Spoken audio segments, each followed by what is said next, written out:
October because Chris Sale's never pitched very well in the month of September. And, Porcello, I guess he kind of did in 2016 because he only had 4 losses. But yeah, so as a whole, if we're firing on all cylinders, then this should not be another 3 and done. There should be a minimum of a Game 5 ALDS or a deep ALCS at that point. So we'll just see how that plays out. Why don't we go ahead and shift into some trade talk? How are we doing on time? We're actually right at the hour mark, so we can probably spend at least 20 minutes or so on this stuff. Eduardo Rodriguez out for realistically probably 6 to 8 weeks if we're lucky. What do we do there? I mean, do we tread water with Johnson and Velasquez, or do we go and try to find another arm somewhere? Which obviously won't be a DeGrom. I mean, I'm not saying that. No. I think could be somebody on the same roster. Yeah, I don't think anyone's over there. I think you're thinking Steven Matz probably over there. Yeah. I think Stephen Wright comes back, and Terry, I know we talked earlier. You said you heard something about a setback for him. I didn't see anything on that, so I don't even know. Like you're more up to date with it than me. The last thing I wrote was a couple days ago. I said he looked all right, but I haven't looked him up in a couple days. But when he comes back, he's your 4th starter, right? So you just need a 5th starter. And if he comes back after the All-Star break, like a week or 2 after, then, that 5th guy, could it just be Jalen Beek? I think you kind of wait it out and see where Wright is, because I wouldn't mind treading water with a Beeks, a Brian Johnson kind of combination until the end of the year just for that 5th starter. Now, if Wright's not going to be back until September, obviously I think you need to go out and get a 4th, just a depth guy. Doesn't have to be anybody crazy. It literally could be a Steven Matz. Well, I like Steven Matz. I don't know if they get rid of him, but he's over there playing for the Mets, just an abysmal team. But if Wright comes back before the trade deadline, I think you just stick with Beeks and who you got in your roster and Pawtucket. If he doesn't, you go out and get a minor arm. The answer is in-house. It's plain and simple. We don't have the prospects to go out and get somebody like a Steven Matz, in my opinion. It's going to be a guy like Wright. It's going to be a guy like Velasquez, Johnson. People like that will be the answer to the pitching problem with Erod out. Well, I'm not sure. How much is a Cole Hamels really going to cost? Depends who we're bidding against. The Yankees need him a lot more than we do. You'd be getting Cole Hamels to be your 4th starter at this point. If anything, you try to bid him up. Yeah, if anything, you try and go in there and just say, hey, I'll give up Chavez and somebody else to make the Yankees push and say, yeah, I'll give up this guy just so, you kind of, if he's going to go there anyway, you might as well make him bid a little bit more. But, I would love Cole Hamels in the squad. He would be, your 2nd starter in the playoffs, probably be Sale, and then you'd have Hamels and Porcello or Price as your 3. It'd be great, but I don't think we have the prospects for it unless we gave up a couple roster players, and I don't think we're going to do that either. Yeah, Cole Hamels, World Series experience, World Series champion, World Series MVP. But that was 10 years ago, literally. So He's not the same player that he was in 2008 and 2009 in those playoff runs. He's not even the same player he was in 2011 and 12. So I don't think he's worth it. I don't think we have what it takes to outbid pretty much anybody in baseball. So we're going to have to go find a sleeper. Somebody that nobody's talking about. And that's what I'm getting at. I hate this example, but what about Matt Harvey, for instance? What's he really worth? I think the Reds organization is actually in love with him.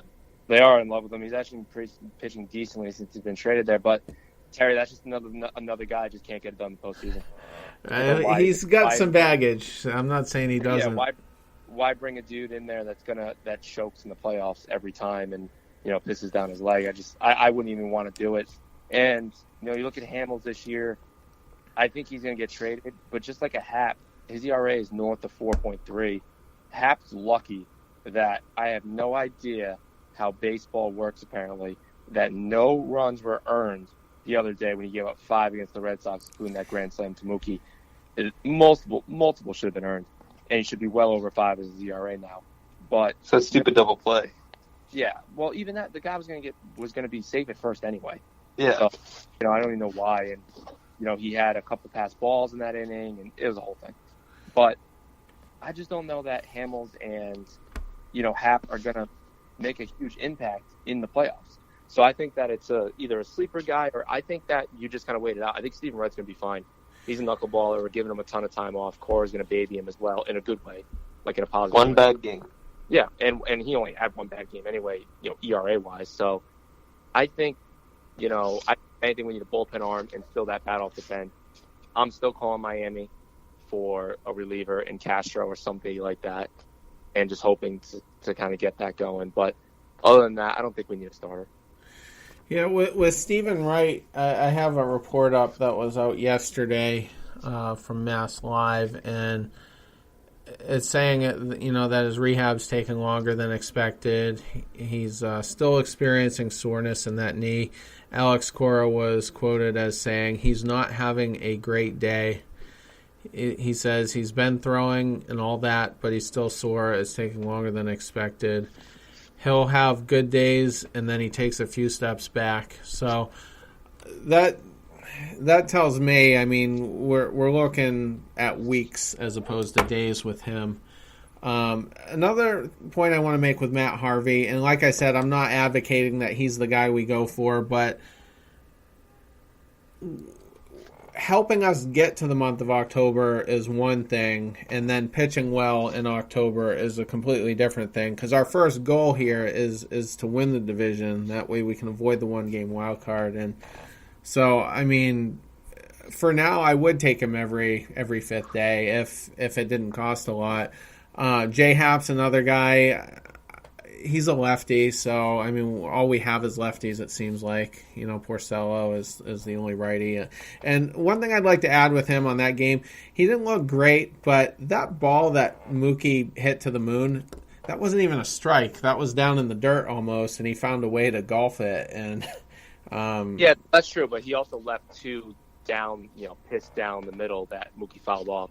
He was in trouble that whole game. He had guys on first and second multiple innings. He was getting lucky into that inning, and Mookie made him pay on a decent pitch. Like you said, it wasn't right down the middle, but he fouled off 2 right in the middle of a 13-pitch at bat. So Happ, I'm just not sold on Happ. He's not the pitcher he used to be, and like also saying, neither is Cole Hamels and Matt Harvey. Since his switch to Cincinnati has been good in a lower market with no pressure. He seems to like that smaller market. He does, and I don't know how he would do here for every fifth day. Right now, he's got a 4.63 ERA. Last year, 6.41. The year before that, 4.86. He hasn't pitched well in 4 years. So I wouldn't take a flyer on any of those veterans. I'd rather, like Austin said, do an in-house. Steven Wright doesn't want to come back till the first 2 weeks of September. We'll be okay. We have the benefit of playing Detroit, Baltimore, Minnesota the next 3 series. All teams that aren't in the playoffs, all teams that won't make the playoffs, and one historically bad team in there. So I think we can get away with kind of bullpen, Jalen Beek, and moving things around that way. Yeah, I'm looking at Baltimore's roster right now. I want Darren O'Day. Darren O'Day, what a funky just dude that is. I like O'Day. I think he'd be a good addition, but they might want too much for him. And honestly, their reluctance to trade players makes you want to stay away from them, because they're going to ask for the house or just hold on to them like a bunch of idiots. They're the new Mets. They're such a bad organization, top to bottom. So, and they're okay with being bad. That's the problem. Well, they're a team like Tampa Bay, where it's just like Tampa Bay doesn't care about having one good year every 10 because their roster is so little. They make money somehow. Like, Tampa Bay is a profitable organization. That owner is making millions of dollars every year somehow. That attendance. Yeah, with that attendance. Because the payroll is so low. Yeah, the payroll. I was looking at Tampa's payroll before we started, actually, because I was looking at them in Cleveland for 2 different reasons. But next year, they have no money on the books, basically. They have Kiermaier, Archer, and that's it on the books next year for multiple millions of dollars. Everybody else is like nothing, or team control or arbitration control. And it's just like they just don't spend money. so they make it. So, Baltimore, they stink, but I'm just hoping they sell a little bit to make it even easier for us when we play them coming up. Yeah, and speaking of Baltimore, Andrew Kashner could be a potential guy. I mean, I don't think they try to fleece us for him. Well, they might try to, but realistically, That's nothing to do with is that guy. Well, he's got a 349 average in his earned run average in his last 5 games. So, like I said, I'm just looking at guys to help get us through the season. Once October comes around, you only really need 3 starters in that first series. And I totally agree. I just think that Kashner, Harvey, Cole Hamels, J. Happ, what's the difference between them and Jalen Beeks and Velasquez and someone we call for Pawtucket here and there? I'm not comfortable at all with Beeks at the moment. I'm trying to be, but I mean, he's only really had one actual start, I think, which didn't go well. And that was his first start. Also, Kashner has next year $8 million on the cap, and then has a vesting year the year after that. So my bad. Don't need to worry about O'Day. 60-day DL, rest of the season. Oh shit, that sucks. Hamstring. All right, so there goes all the pitching in. There goes that. And O'Day is on the books next year for $9 million as well. Yeah.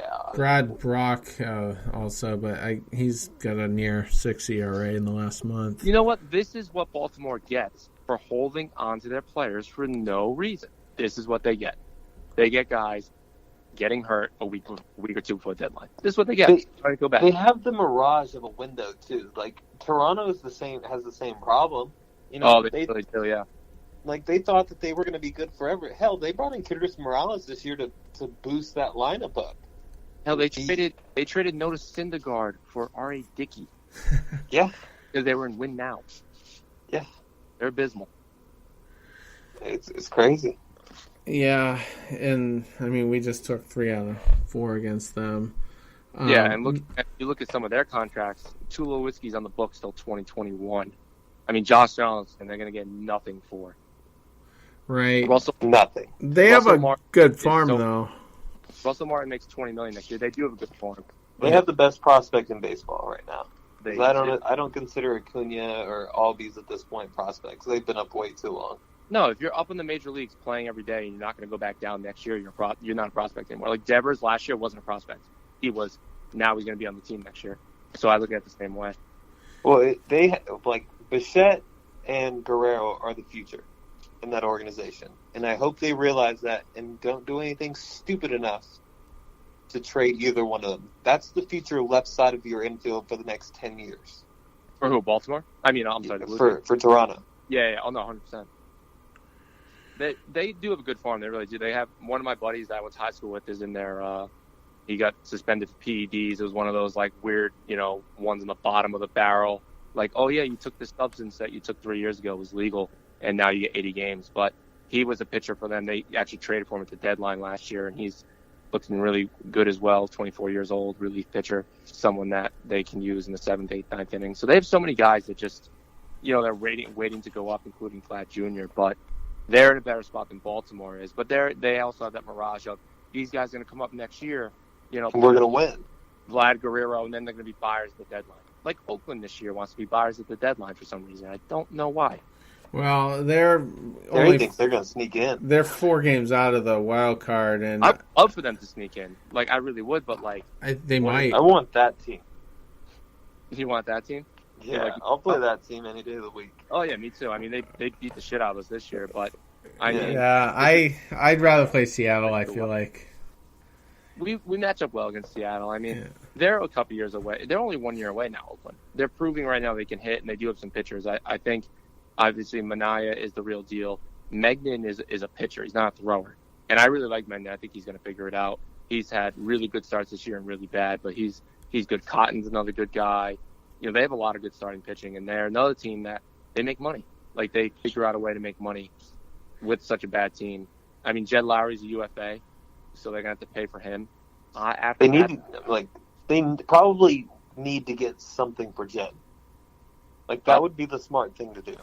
The smart thing to do would be to trade Jed Lowry for a prospect and try and sign him in the.